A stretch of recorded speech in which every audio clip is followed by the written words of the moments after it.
नमस्कार विद्यार्थी मित्रांनो, तुमचं स्वागत आहे MPC जर्नी यूट्यूब चॅनलमध्ये।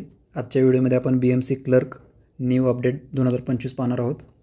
BMC क्लर्क क्वेश्चन कॅन्सल झाले त्याचा फायदा होणार का हे आपण या व्हिडिओमध्ये पाहणार आहोत। तसेच प्रश्न रद्द झालेले त्याचे गुण मिळणार की नाही हे आपण पाहणार आहोत आणि हा कोणाला फायदा आणि कोणाला तोटा होणार हे सुद्धा आपण या व्हिडिओमध्ये पाहणार आहोत। त्याच्या आधी आपण कोणत्या शिफ्टचे क्वेश्चन कॅन्सल झाले ते पाहूया, थोडक्यात पाहूया।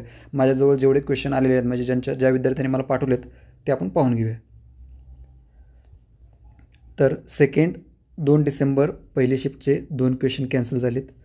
परत दुसऱ्या शिफ्टचे 3 क्वेश्चन सगळ्यात जास्त आतापर्यंत आलेले ते तिसऱ्याच 2 डिसेंबर तिसऱ्या शिफ्टचे 8 क्वेश्चन कॅन्सल झालेत। असे बाकीचे पण आहेत, तुम्ही पाहून घ्या।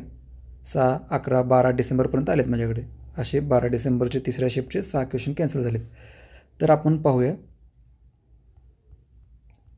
पहिला क्वेश्चन आपला की BMC क्लर्क क्वेश्चन कॅन्सल झाले त्याचा फायदा होणार का। तर हा फायदा ज्या शिफ्टचे क्वेश्चन कॅन्सल झाले आहेत त्या सर्व विद्यार्थ्यांना त्याचा फायदा होणार आहे। म्हणजे समजा एखाद्या विद्यार्थ्याचा प्रश्न तो बरोबर आहे, नंतर तो कॅन्सल झाला, तो तोट्यात जाणार आहे। आणि ज्याचा चुकलेला होता आणि त्याला आता बरोबर मिळालं आहे त्याला फायदा आहे। म्हणजे ज्या शिफ्टचे क्वेश्चन कॅन्सल झाले त्या शिफ्टच्या सगळ्यांना मार्क मिळणार आहेत। जसं तलाठीला झालं होतं, तलाठीला जे पण क्वेश्चन कॅन्सल झाले होते त्याचे सर्वांना मार्क मिळाले होते, अवॉर्डेड मार्क्स होते ते। तसंच इथे सुद्धा होणार आहे। इथे पण तुम्हाला जे पण क्वेश्चन कॅन्सल झाले त्याचे मार्क्स तुम्हाला मिळणार आहेत, ठीक आहे। आता फायदा म्हणजे ज्याचा क्वेश्चन चुकलेला आहे आणि तो रद्द झाला त्याला फायदा होणार आहे थोडक्यात।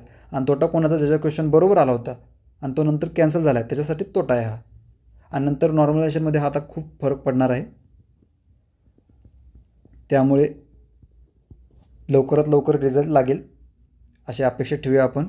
आणि ह्याची तुम्हाला मी सांगितलं होतं की ह्याची प्रोसेस जी असेल ती मार्चपर्यंत पूर्ण होऊन जाईल, कारण की मार्चमध्ये इलेक्शन आहेत BMCच्या, त्यामुळे ही प्रोसेस पूर्ण संपवून जाईल। लवकरच आता रिझल्ट लावतील याचा।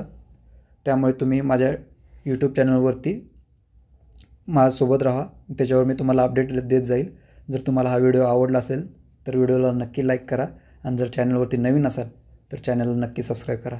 आणि तसेच माझ्या टेलिग्रामचे ID मी या डिस्क्रिप्शन बॉक्समध्ये देत आहे, तो तुम्ही नक्की जॉईन करा। त्याच्यावर तुम्ही विविध परीक्षेची माहिती देत असतो। आजचा व्हिडिओ आपण इथेच थांबूया।